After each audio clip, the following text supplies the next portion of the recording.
My name is Arthur Corbin. I'm 53 years old now, but this happened 7 years ago, back when I was 46. For 20 years, I was a police officer with the Anchorage PD. When I retired, I didn't want to leave Alaska. It gets in your blood. The cold, the quiet, the sheer scale of the place. So I did what a lot of ex-cops with a love for the outdoors do. I became a wilderness guide. I ran a small outfit, just me and a partner, Jake. We took clients out for hunting, fishing, photography tours, whatever they wanted, as long as they could pay for it and handle the rough country. I was good at it. I knew the land. I knew the animals. I knew how to read the weather in the clouds and the signs a grizzly leaves on a tree. I was confident, competent, and completely at home in the middle of nowhere. I thought I knew every sound the forest could make, every shadow it could cast. I was wrong. The trip was a standard one for late September, a guided moose hunt. We had 2 clients, a couple from California named Brian and Megan. Brian was one of those tech money guys, full of confidence and easy jokes. He'd hunted before, but never in Alaska. Megan was mostly along for the ride, to see the scenery and take pictures. She was quiet, a little nervous about being so far from civilization. Joining us was Corey, a friend of Jake's.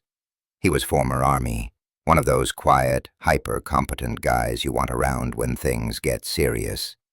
He wasn't a client. He was just coming along to help out and get some time in the bush.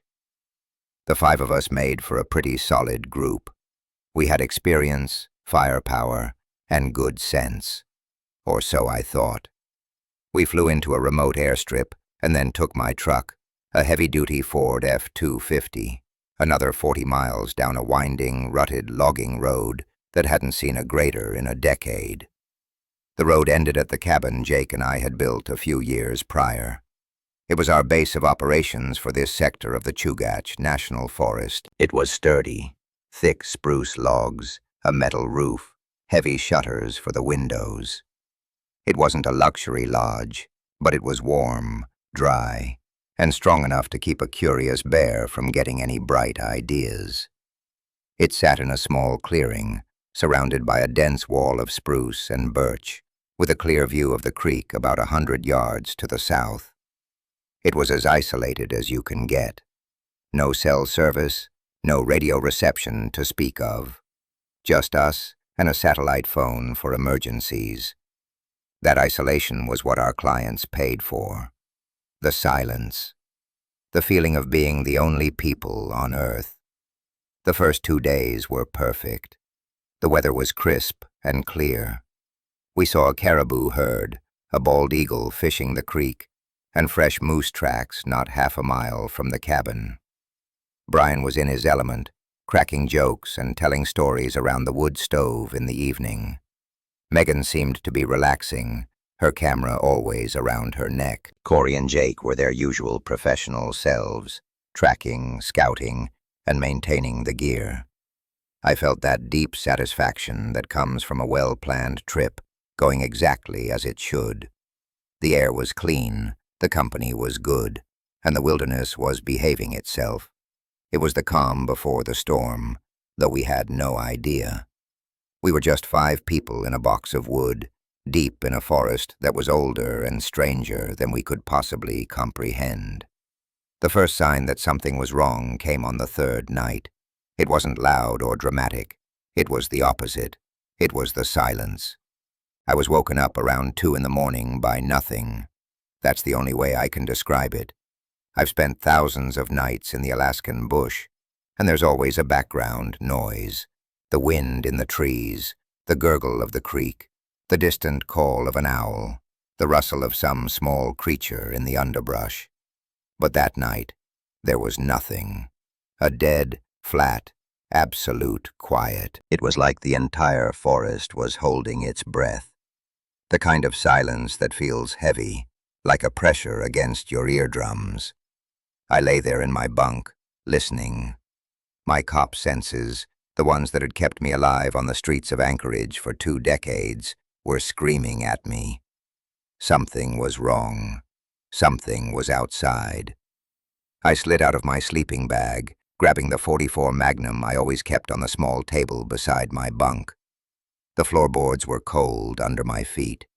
The fire in the stove had burned down to embers, casting a faint reddish glow across the main room.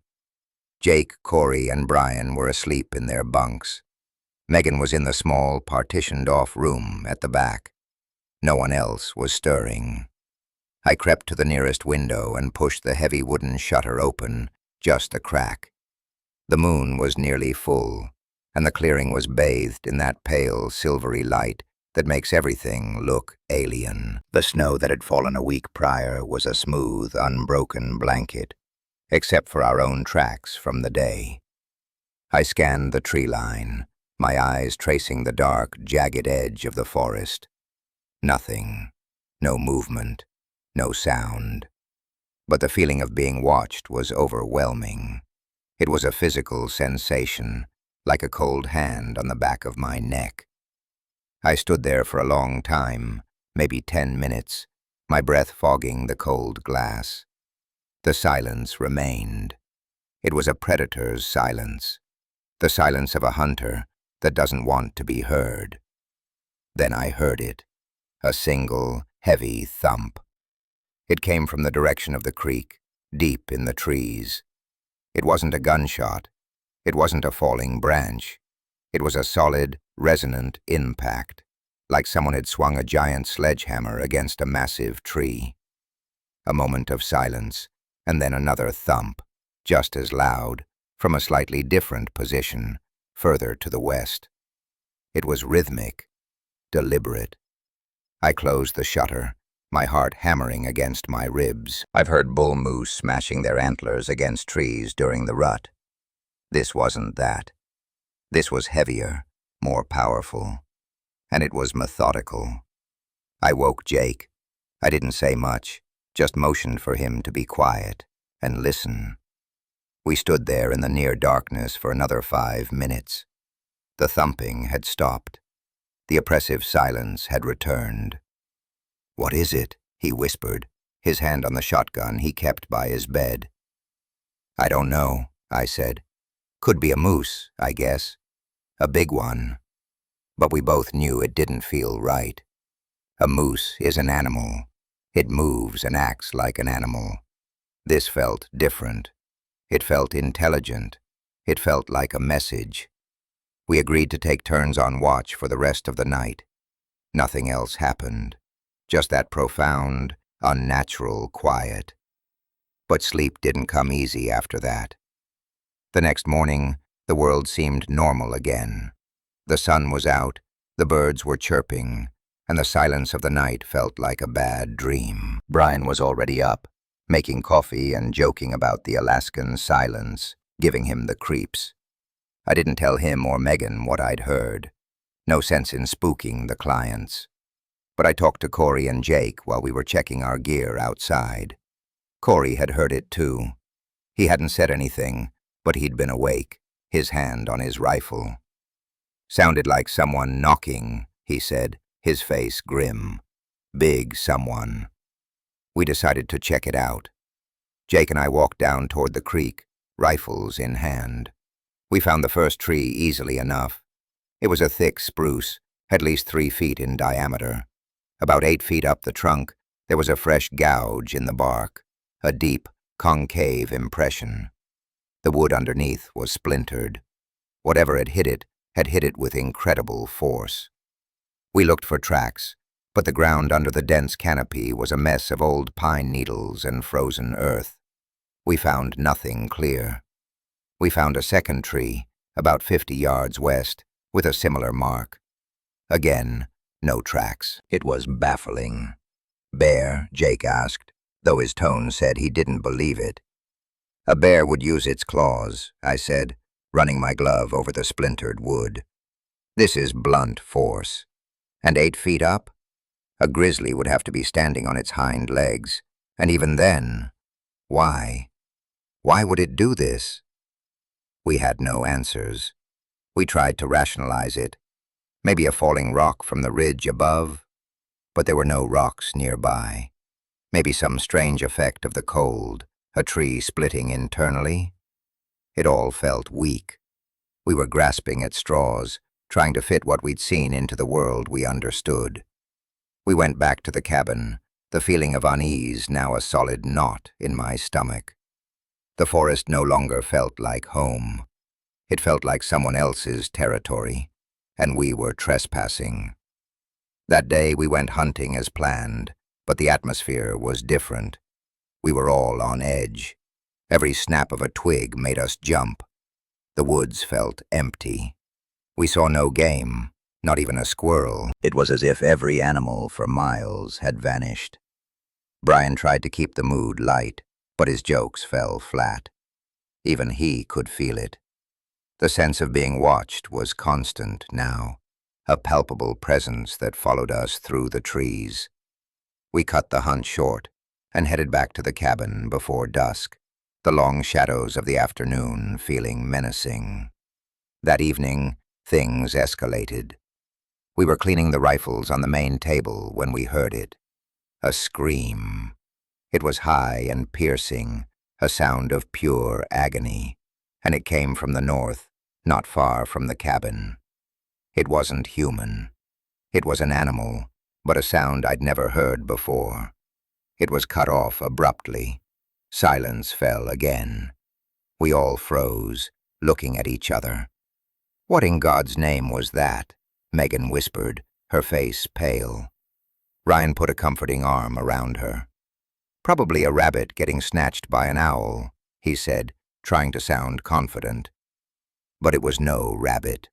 The sound was too big, too full of pain. Corey was already on his feet, grabbing his rifle. "Something's not right," he said. "Arthur, Jake, with me. Brian, you and Megan stay inside. Lock the door behind us." Corey's military training kicked in. He was calm, authoritative. We followed his lead. We stepped outside into the twilight. The air was cold and still. We moved cautiously toward the direction of the sound, spreading out in a loose formation, our rifles at the ready. We didn't have to go far. About 200 yards from the cabin, we found it. It was a doe, or what was left of one. It was lying in a small clearing, its blood a stark black stain against the snow. But it wasn't a normal predator kill. I've seen what wolves and bears do to a carcass. This was different. This was grotesque. The deer's head was gone, not chewed off, but twisted clean off. The spinal column snapped. The body had been ripped open with terrifying force. The ribcage splayed wide like a grotesque flower. The internal organs were gone, but the rest of the meat was untouched. It wasn't a kill for food. It was a display, a statement. Jake knelt, examining the scene. "No drag marks," he said, his voice low. "Whatever did this, it killed it right here. And look at the tracks." We gathered around. In the snow, around the carcass, were tracks. They were huge, bigger than any bear track I'd ever seen. And they were wrong.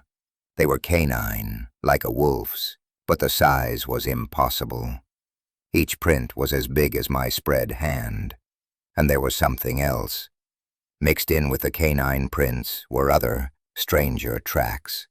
They were long, almost humanoid, but with a distinct three-toed pattern, and what looked like a claw mark at the end of each toe. And the stride. The distance between the prints was enormous, suggesting a bipedal gait. "This wasn't a bear," Corey stated, his voice flat, all traces of doubt gone. "And it wasn't a wolf pack." We stood there in the fading light, looking at the carnage and the impossible tracks. The cold I felt had nothing to do with the temperature. It was a deep, primal fear. The fear of the unknown. We were miles from help, and we were sharing the woods with something huge, something powerful, and something that killed for reasons other than hunger. We backed away slowly, constantly scanning the darkening trees around us. We didn't talk on the way back to the cabin.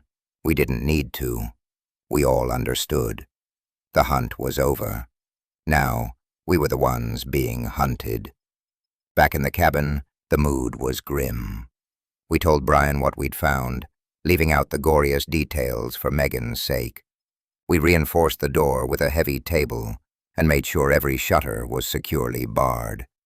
Brian had stopped making jokes. He was loading his rifle with a quiet intensity, his face set.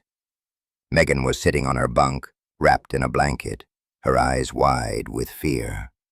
The comfortable little cabin no longer felt like a shelter. It felt like a trap. Night fell. We sat in the dim light of a single lantern, the silence in the cabin thick with tension. Every creak of the logs settling, every gust of wind, was a potential threat. Hours passed. Nothing happened. We started to relax, just a little. Maybe it had moved on. Maybe the kill had satisfied it. Then, around midnight, we heard a soft scraping sound against the west wall of the cabin. It was the sound of claws, dragging slowly across the logs. We all froze. The sound moved along the wall, slow and deliberate. It was exploring, questing. Then came a new sound, right below the window next to my bunk. A low, wet, sniffing sound. A deep, guttural inhale, then a slow exhale. It was so close I could almost feel the vibration through the wall. My blood ran cold. This wasn't some dumb animal bumping into the cabin. It knew we were in here. It was studying us. The sniffing stopped. A moment of silence. Then the doorknob began to turn, slowly, quietly, back and forth. A metallic jiggle in the dead quiet of the room. It was trying the door. My mind refused to process it. Bears don't turn doorknobs.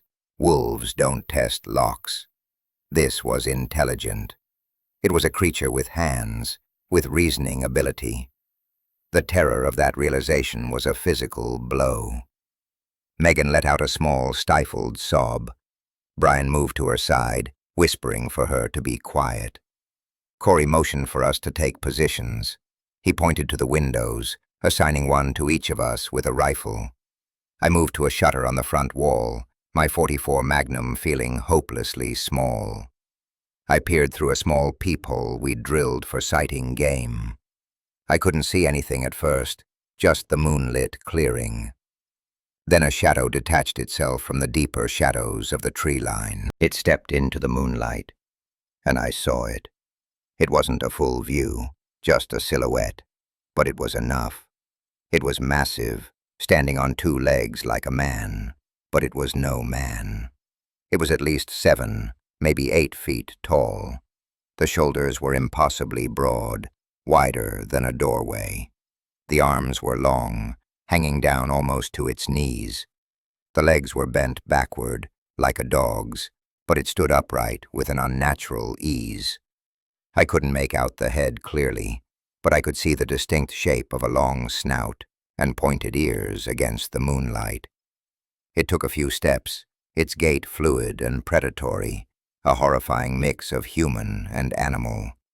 It turned its head and looked directly at the cabin. I couldn't see its eyes, but I felt them. I felt them lock onto my position, right through the solid wood of the wall. Then it melted back into the trees and was gone. I pulled back from the peephole, gasping for air. "Corey," I whispered, my voice shaking. "It's out there. It's on 2 legs."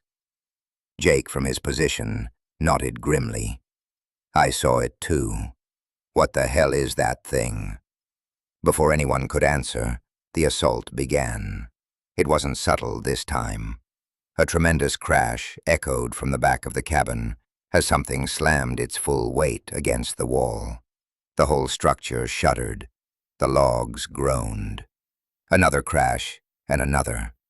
It was trying to break its way in through sheer brute force. Then a new sound. a high-pitched, chittering shriek from the other side of the cabin. It was a different voice, a different creature. My blood turned to ice. There were two of them. They were coordinating. One was making a racket at the back, drawing our attention, while the other one— Where was the other one? The answer came a second later. The shutter on the window nearest to Brian and Megan exploded inward. A shower of splintered wood and shattered glass flew across the room. Framed in the empty window was a nightmare.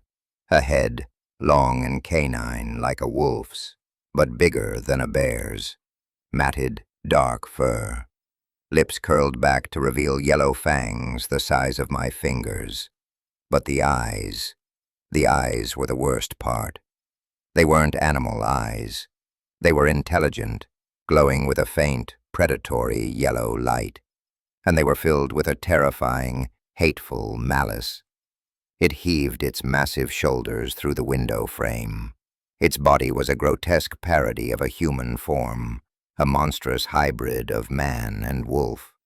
Long, impossibly muscled arms ended in what looked like human hands, but with thick, black talons instead of fingernails.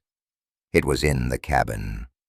Brian stood frozen for a fatal second, his rifle half raised. He was staring, his face a mask of utter disbelief.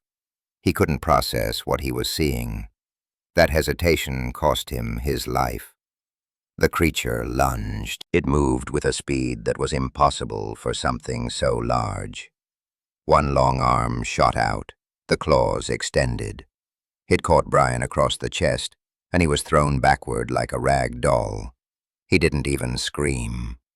Megan shrieked, a raw, primal sound of pure terror. The creature ignored her. It grabbed Brian's body by the leg and began to drag him back toward the window. We opened fire, Corey, Jake, and I. The cabin erupted in a deafening roar of gunfire. My .44 boomed, Jake's shotgun blasted, Corey's .30-006 cracked. We poured rounds into the thing's back and shoulders. It flinched, roared in what sounded more like anger than pain, but it didn't stop. It heaved itself and Brian's body back out through the window and disappeared into the night. Silence descended, broken only by Megan's hysterical sobbing and the ringing in our ears. The smell of gunpowder and blood filled the small space. We stared at the empty, shattered window, at the dark splashes of blood on the floor where Brian had been standing moments before. The entire event had taken less than 10 seconds. It was that fast, that brutal. Corey was the first to move.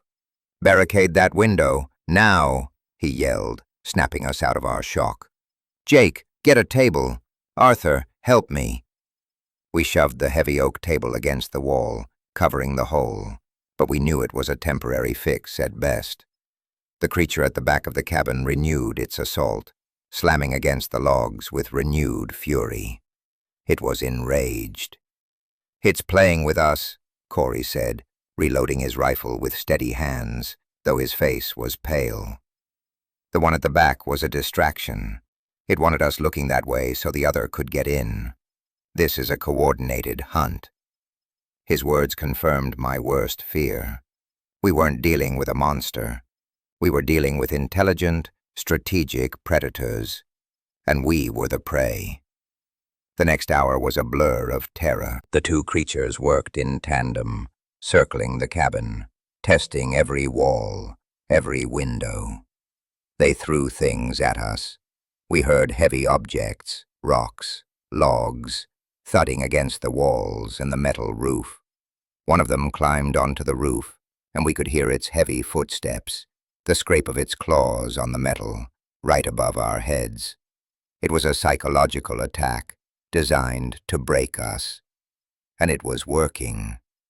Megan was huddled in a corner, rocking back and forth, completely catatonic.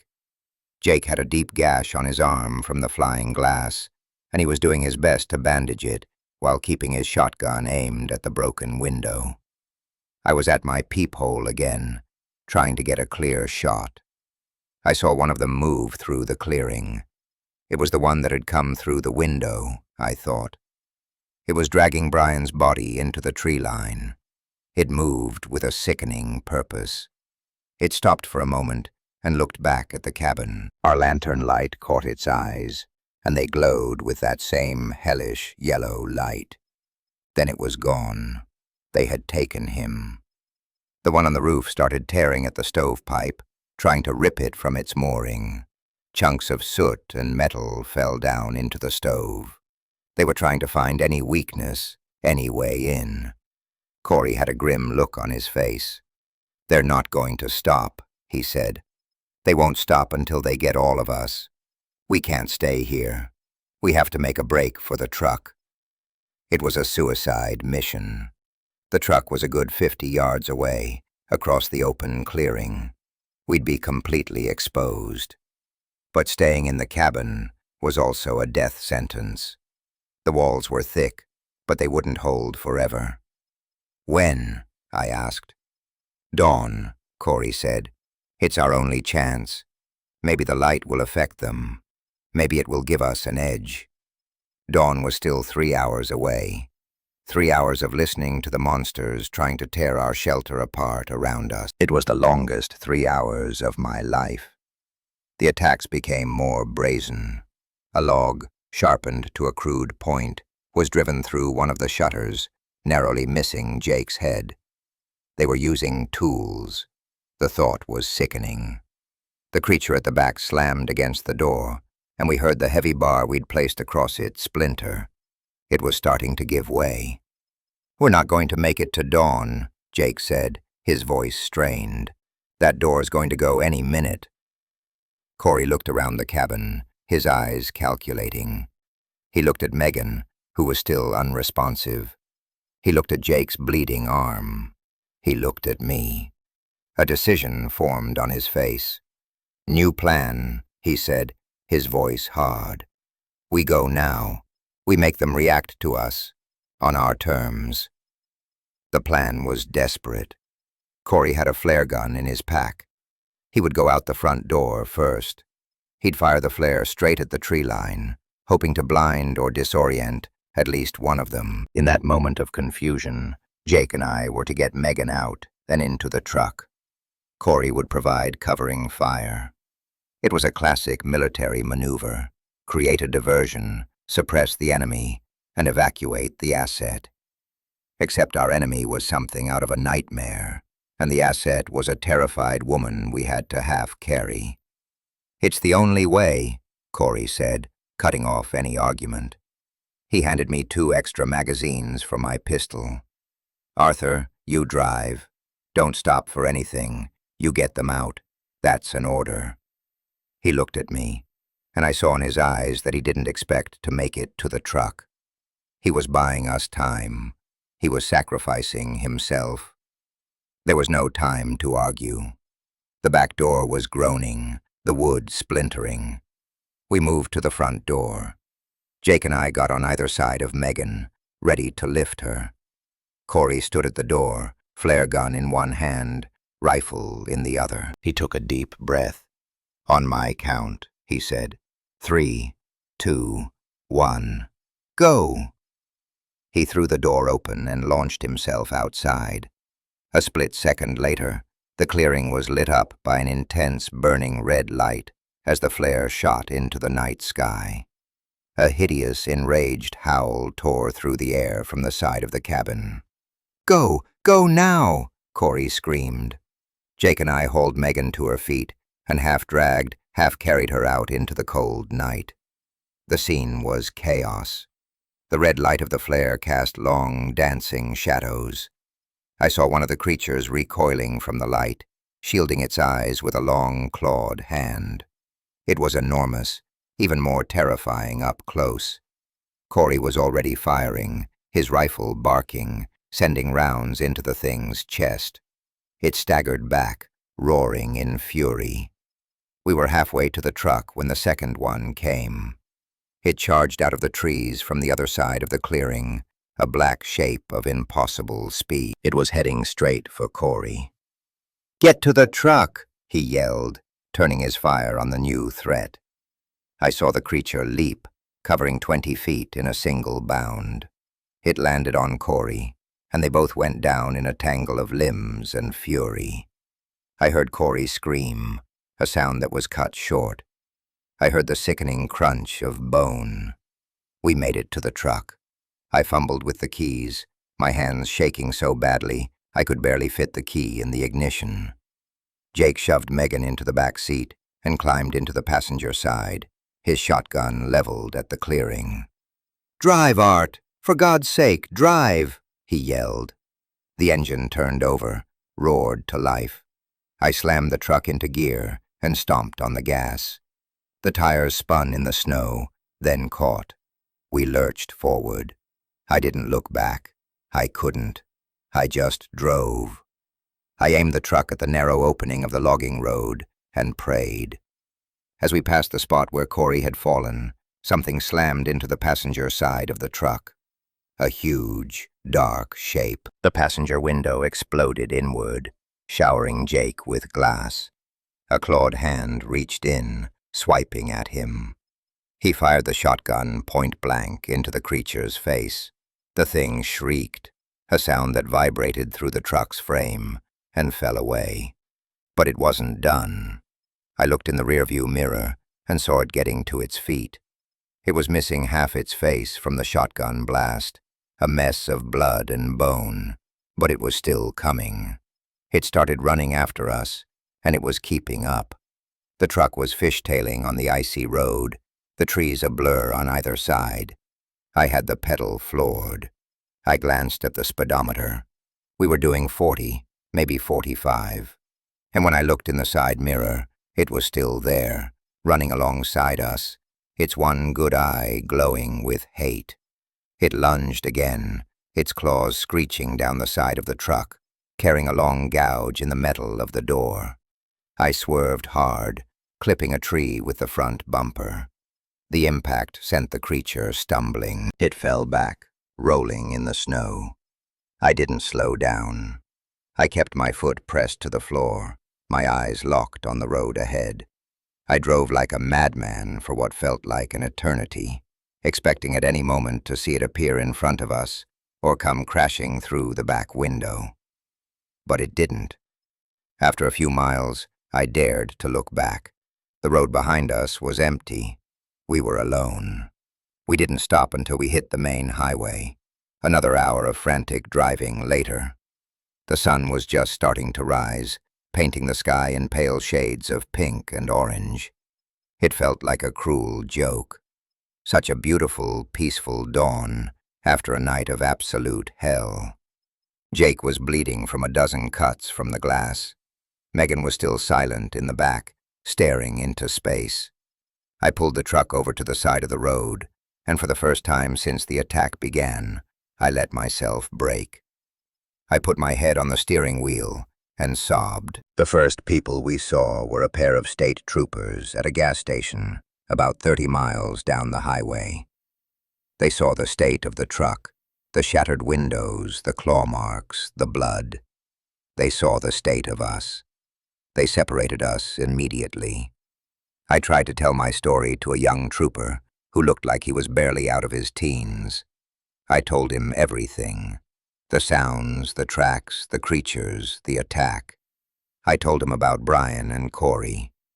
He just stared at me, his expression a mixture of pity and disbelief.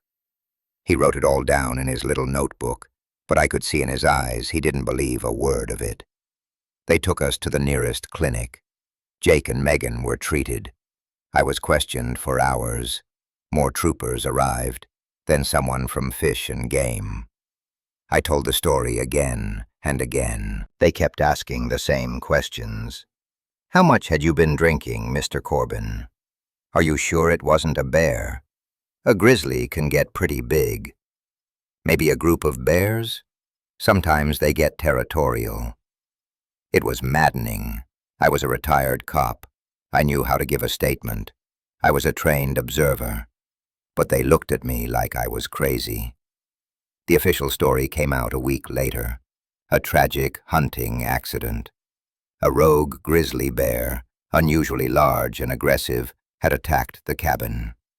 Brian and Corey had been tragically killed defending the others. My account of bipedal canine creatures was attributed to trauma and shock, a stress-induced hallucination. The impossible tracks were misidentified bear prints in melting snow. The claw marks on the truck were consistent with a large bear. Every piece of evidence that contradicted their story was ignored, explained away, or buried. They found what was left of Brian and Corey. The coroner's report was sealed. The cause of death was listed simply as animal mauling. It was a cover-up, clean, simple, and total. I tried to fight it. I called old contacts in the Anchorage PD. No one wanted to touch it. I was quietly told to drop it.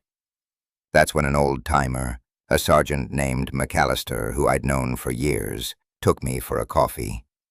He let me rant for about 10 minutes, then he just looked at me. "Art," he said, his voice low. "Let it go. You got out. That's more than some people do."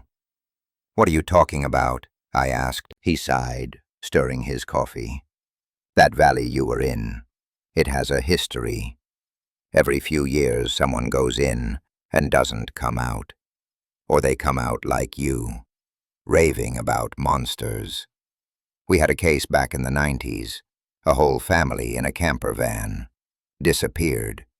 Found the van torn to shreds a month later. Official story was they got lost in a blizzard." He leaned forward. "There are things out there, Art. Things we don't have a name for and don't have a file on. And the people in charge want it to stay that way. It's better for tourism. It's better for everyone. You push this, and all that will happen is you'll lose your pension, and everyone will think you're insane. You survived. That's the only victory you're going to get. Go home." And that was it. I was left alone with the truth. Jake backed up my story, but he was just another guide. Megan was so traumatized, she couldn't give a coherent statement. They sent her back to California, and I never heard from her again. Jake moved to the lower 48 a year later. He couldn't stand being in the woods anymore. Neither could I. I sold the guiding business. I sold the cabin, the truck, everything. I moved into a small apartment in Anchorage. I don't go into the forest anymore. I can't. Sometimes when the wind blows a certain way, I think I can hear that howl. I have nightmares. I see those glowing yellow eyes, the impossible body, the flash of claws in the lantern light. I see Corey going down. I see Brian being dragged into the darkness. Survivor's guilt is a heavy thing to carry. I know people won't believe this story. It sounds like something from a cheap horror movie. But it's true. It happened. I don't tell it for attention. I tell it because I have to. Because Brian and Corey deserve to have the real story told, even if it's just once, to a stranger. And I tell it as a warning. People think the wilderness is just trees and animals we understand. They think a rifle and a GPS make them safe. They're wrong. The world is a lot bigger and a lot older than we think, and there are still dark corners where monsters are real. We don't own this planet. We're just guests, and some places you're not welcome. So if you're ever deep in the woods and the forest goes silent, don't try to explain it away. Get out, run, because something is out there, and it's listening, and it's hunting.